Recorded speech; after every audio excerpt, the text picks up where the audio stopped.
I know what you're thinking. This game looks like another crappy mobile game you see being advertised on YouTube and Instagram about 100 different times a day. And you'd be right about one part of that thought. Grindstone did start out as a mobile game, but you'd be completely wrong if you called Grindstone crappy. I've personally never been into mobile gaming or the stereotypical puzzle games you see all the time, but after seeing Grindstone recommended by multiple people on Reddit out of the blue, I decided to give it a try. And I'm really glad I did because Grindstone has changed my perceptions of the genre and made me seriously addicted at the same time.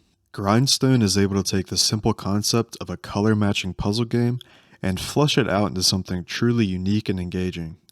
You play the game from the perspective of George, a beat down and seemingly depressed barbarian whose day job it is to slay creeps in the Grindstone Mountain. George is able to mow down an endless number of creeps, as long as they are the same color and in reach of his blade. If you can guide George to slay over 10 of these buggers in one turn, a grindstone will appear on the board, which will let George change his path of destruction to a different creep color, and then chain kills into huge combos, which are extremely satisfying. To beat a level, you need to kill a certain number of creeps, which will then unlock the door to the next level. Each level also has some bonus objectives to pursue, like beating down a king creep, unlocking a loot chest, or slaying a boss sometimes.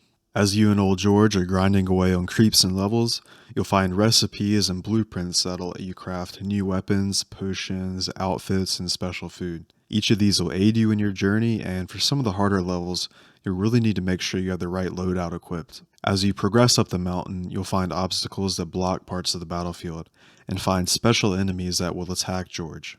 This is where the game gets challenging, as you need to chain up a certain number of creep kills together and then spin that chain on the special enemy or obstacle to destroy it. The catch is that some of these special enemies can move around the battlefield and have attacks that will damage George if he ends his turn in their radius. Also, the more turns you spend in a level, normal creeps will start getting angry and even they will attack you.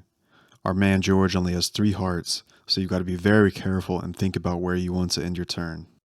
One minor annoyance here is that George doesn't heal between levels, so you will need to go back to the inn occasionally to buy a health beer. All of these challenges combine to create an excellent puzzle game that gives you the one more turn feeling where you realize you've been playing for 4 hours straight and it's already 2 o'clock in the morning. The art style is just cartoonish enough that George can slice through 20 different enemies, splashing their blood and guts across the screen, and you can still find a way to smile about it. The sound design then lets you feel each slice of George's blade and experience the skull-crushing impact of George's overhead slash on a special enemy. I would say satisfying is the best way to describe Grindstone's overall package. So that brings us to the final rating. With over 250 different levels, a daily challenge mode, and unique enough variation of level design and special enemies, I think Grindstone has more than enough content to justify a purchase on the dollar to playtime ratio. Another plus for me is that Grindstone is just simple enough that you can enjoy a video or movie on a second monitor while you're playing, but there's still enough challenge that you'll really need to pause sometimes and really think about your next few moves. There are always multiple routes George can take across the battlefield, and if you think far ahead enough, you can leave certain creeps or grindstones on the board to set up for an awesome combo next turn. The gameplay itself is extremely snappy and addicting, with each new level providing a new challenge and an opportunity to crush some creeps. Who doesn't like that? Grindstone probably won't be for you if you don't like puzzle games or if you get bored trying to work out and optimize each move you make in a game. But for me, Grindstone has been a pleasure to play and does what it set out to do to a T. I give Grindstone 5 Georges out of 5. Thanks for watching.